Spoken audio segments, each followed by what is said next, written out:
Well, I'm going to present, good afternoon, I'm going to present the work entitled Experimental Evaluation of the Crack-tip opening displacement in constant amplitude fatigue crack growth from crack-tip displacement fields. This work has been made with a collaboration with Fernando Antunes at the University of Coimbra in Portugal and Professor James at the University of Plymouth. Well, the outline of the presentation is the following. First is the introduction of the topic under investigation. The second point is about the experimental work carried out. The third point is about experimental methodology developed for the calculation of the crack-tip opening displacement. Fourth point is about a sensitivity analysis about the effect of the position behind the crack tip. Fifth, experimental result, and finally the conclusions. Well, as you know, fatigue crack growth has been traditionally characterized by Paris law, but however there are some controversial issues.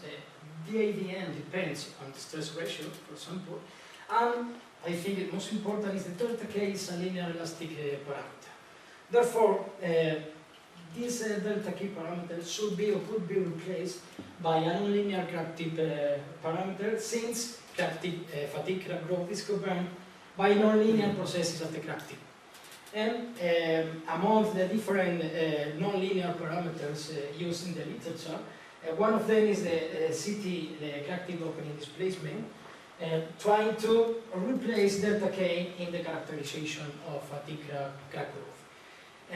But obviously there are some difficulties in its calculation because it's a very localized parameter. Being therefore its analysis and evaluation not easy. And in addition, there is not a consensus on its calculation.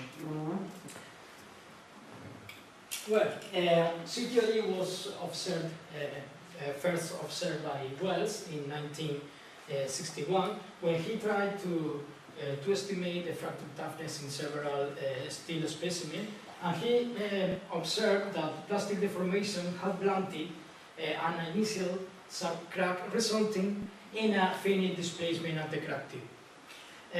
Regard to the different methods to measure crack tip opening displacement, it can measure experimentally and numerically. Experimentally, traditionally, extensometer have been used to estimate this. It's not crack tip opening displacement really. If the CT specimen is analyzed, you know that it's called crack mouth opening displacement. And in the case of the middle tension, for example, a pin extensometer is placed on the middle of the specimen. But the problem is that it's a remote calculation at the crack tip.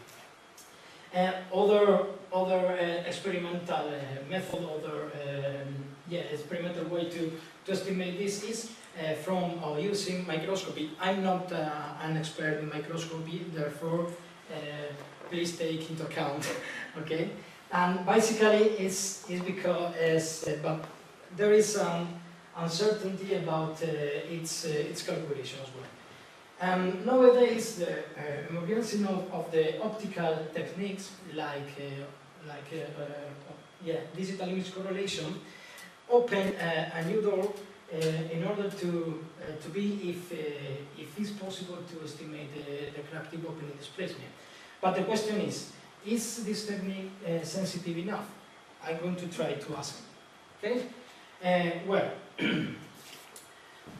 as I said previously, numerically it can be calculated, and the most traditional way is to estimate the displacement of the first node behind the crack tip. Well, previous works in the literature have shown that a relationship between DADN and delta CTOD can be established, but this relationship are similar to that defined in Paris law. It's a power law between the DADN and delta CTOD, and most of the works were conducted by microscopy or by using extensometer. For this reason, in the current work, CTOD is determined by analyzing the vertical displacement fields obtained by DAC. Well, this work basically is made in order to ask if this linear parameter can be used as a viable alternative for the characterization of fatigue crack growth. Okay, the experimental work carried out, two compact tension specimens from commercially pure titanium with a thickness of 1 millimeter were used.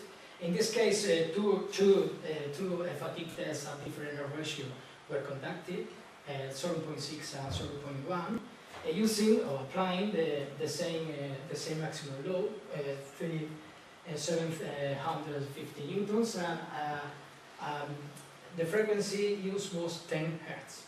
These tests were conducted in an electropulse instrument machine with a dynamic loading capacity of 3,000 newtons, and this is the setup. It's similar that I explained this morning. Two CCD cameras were placed perpendicularly to each side of the specimen, and this camera was placed on the side of the specimen with a speckle to implement DAC, and it's could indicate that a resolution of 13.7 micron per pixel was obtained. And the other camera was placed on the back of the specimen in order to track the crack tip. Well, and then according to the experimental methodology, as I said previously, vertical displacement obtained by DAC are used to measure the CTOD as the relative displacement between the crack flanks by selecting a pair of points behind the crack tip. According to this, there are two relevant factors. One of them is the crack tip location, or the location of the crack tip, and the second one is where the pair of points must be placed. Then I'm going to explain in this methodology these two tasks. Okay. Well, first, in order to find the correct crack tip location, first the y coordinate of the crack tip is determined by plotting perpendicular profiles around the region where it's expected that the crack tip can be, and we obtain these plots, okay, where we can see that there is a change in the value of the displacement of the vertical displacement when the profile grows through the crack way. But the interesting is that these profiles intersect in a point which is used to estimate the y coordinate of the crack tip. Okay, and in addition, this point has associated a vertical displacement value. Now, in order to obtain the x coordinate of the crack tip, this value of the y coordinate is used to plot a horizontal profile, obtaining this that we can see here. Now, from this plot, how we can obtain the x coordinate? Well, we can use the previous displacement value observed in the determination of the y coordinates, and we can observe or we can obtain this x coordinate of the crack tip? Well, once the methodology of, for the crack tip location has been established, the second task is about where we must to place the pair of points ahead of the crack tip. Well, a sensitivity analysis it was made in order to explore this effect. There are two parameters that must be analyzed, obviously. I called L1 for the direction parallel to the crack, the horizontal direction, and L2 is the perpendicular direction to the crack. Okay, and then as we have two parameters, I made this sensitivity analysis calculating or estimating the crack tip opening displacement as maximum load along one direction, maintaining constant the another one. Then, in this plot, we can see the evolution of the CTOD along the crack direction. Remember L1, and it's observed. And sorry, these different plots correspond with different position for the perpendicular direction of the crack tip, and it's not surprising that the CTOD value is higher when the pair of points move move away to the crack. But the most interesting here is that we can see that it seems that there is a value for 10 pixels that which correspond with 136.99 microns, that the values of the CTOD overlap. But this observation can be more easily analyzable if we plot now the CTOD along the perpendicular direction to the crack for different L1 distance. Okay. Now it's clearly observed here that from this region, a stable value for the crack tip opening displacement is obtained. Therefore, it's clear as well that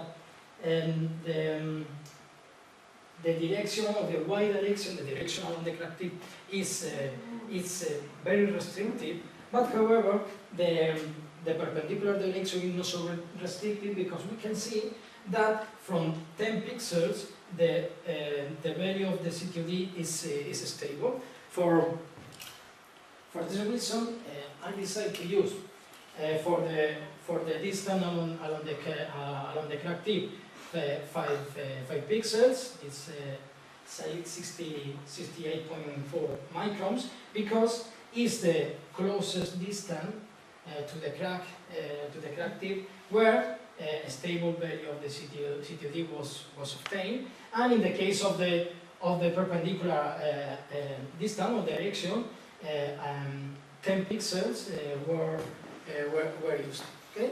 Then all the results that I'm going to show you were obtained using these values. Well, now I'm going to show you a typical CTOD plot for a full loading cycle, and this is for a crack length of 9.40 millimeter, and different portion can be identified. Between A and B, there is a effect shielding on the crack tip, but however from B we can see that there is a change in the trend of the values, increasing linearly until C.